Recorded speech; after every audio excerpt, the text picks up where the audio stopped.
हम प्रयास तो करते हैं, लेकिन हम सोचते हैं कि सब कुछ हमें बहुत जल्दी हासिल हो जाए, जिसकी वजह से हम बहुत जल्दी निराश हो जाते हैं और उस कार्य को छोड़ देते हैं। हेलो एवरीवन, मैं हूँ श्रद्धा सिंह। मेहनत करने वालों की कभी हार नहीं होती। तो एक छोटी सी कहानी जो आपको बहुत कुछ सिखाएगी।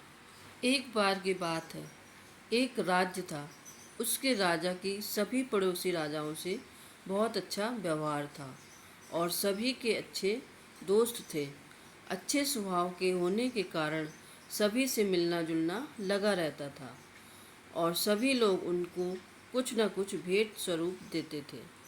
कभी जेवर, कभी वस्त्र और कभी खाने की वस्तुएं देते थे। कुछ न कुछ भेंट स्वरूप देते रहते थे। एक दिन उनके दरबार में एक विदेशी मेहमान आए।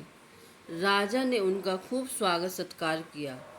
वो विदेशी मेहमान राजा की मेहमान नवाजी से खुश होकर राजा को एक पत्थर उपहार में दिया। राजा को पत्थर बहुत पसंद आया। उसने उस पत्थर की भगवान की मूर्ति बनवाने का सोचा और मंत्री को बुलाकर उस पत्थर से भगवान की मूर्ति बनवाने का हुक्म दिया। राजा उस मूर्ति को अपने राज मंदिर में लगवाना चाहते थे। राजा की अनुमति लेकर मंत्री एक कारीगर के पास जाता है और कारीगर को पत्थर देकर कहता है कि इसकी एक अच्छी सी मूर्ति बनाओ, और बोला ये काम 10 दिन के अंदर हो जाना चाहिए। इसके बदले तुम जो चाहोगे वो मिलेगा। साथ ही साथ 100 सोने की मोहरें भी दी जाएंगी। ये सुनकर कारीगर बहुत खुश हो जाता है और उसने बड़े उत्साह के साथ काम शुरू कर दिया।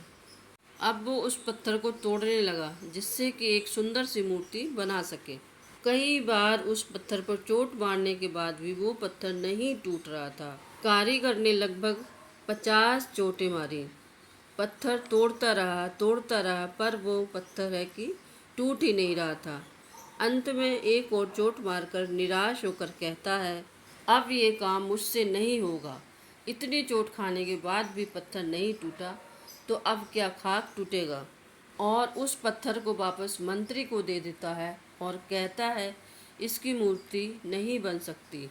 लेकिन मंत्री को तो किसी भी हाल में मूर्ति बनवानी थी, राजा का हुक्म जो था। मंत्री उस पत्थर को लेकर एक साधारण कारीगर के पास जाता है। जैसे ही उस कारीगर ने एक चोट मारी और वो पत्थर टूट गया तो वो उसकी मूर्ति बनाने लगा। मूर्ति बनाकर उसने मंत्री को दे दी। मंत्री ने कारीगर को मोहरें दी। अब वो मंत्री जाते जाते एक ही बात सोच रहा था कि अगर उस पहले वाले कारीगर ने एक अंतिम प्रयास किया होता तो ये मोहरें उसकी होती। यह कहानी हमें क्या सिखाती है कि कई बार हम बहुत मेहनत करते हैं और यह सोचकर अधूरा छोड़ देते हैं कि अब तक नहीं हुआ तो अब क्या होगा, ये शायद मेरे लिए है ही नहीं, मेरी किस्मत में ही नहीं है, अब ये मुझसे नहीं होगा, और वो किस्मत को कोसने लग जाते हैं। पर असलियत में आपको बस एक बार और प्रयास करने की ज़रूरत है। थोड़ी सी मेहनत और करने की ज़रूरत है। थोड़ा सा पेशेंस और रखने की ज़रूरत है। शायद जिस वक्त वो काम छोड़ रहे हो उसके अगले ही बार वो काम हो जाए। और हम उसे छोड़ देते हैं, अपने गोल्स को छोड़ देते हैं, अपने सपनों को छोड़ देते हैं, अपनी जीत को छोड़ देते हैं। आपको पता है थॉमस एडिसन ने लाइट बल्ब सक्सेसफुली बनाने से पहले 9999 टाइम्स अनसक्सेसफुल अटेम्प्ट्स करे। बहुत ही बड़ा नंबर है। लेकिन वो जब सक्सेसफुल हुए तो उनसे पूछा गया, इतनी बार हारने के बाद भी आप मायूस नहीं हुए, हार नहीं मानी, अपना काम नहीं छोड़ा। तो उन्होंने एक ही जवाब दिया कि मुझे उन अनसक्सेसफुल अटेम्प्ट से पता चला कि इतने तरीके हैं जिससे मुझे सफलता नहीं मिली, तो मुझे उन्हें दोहराना नहीं था।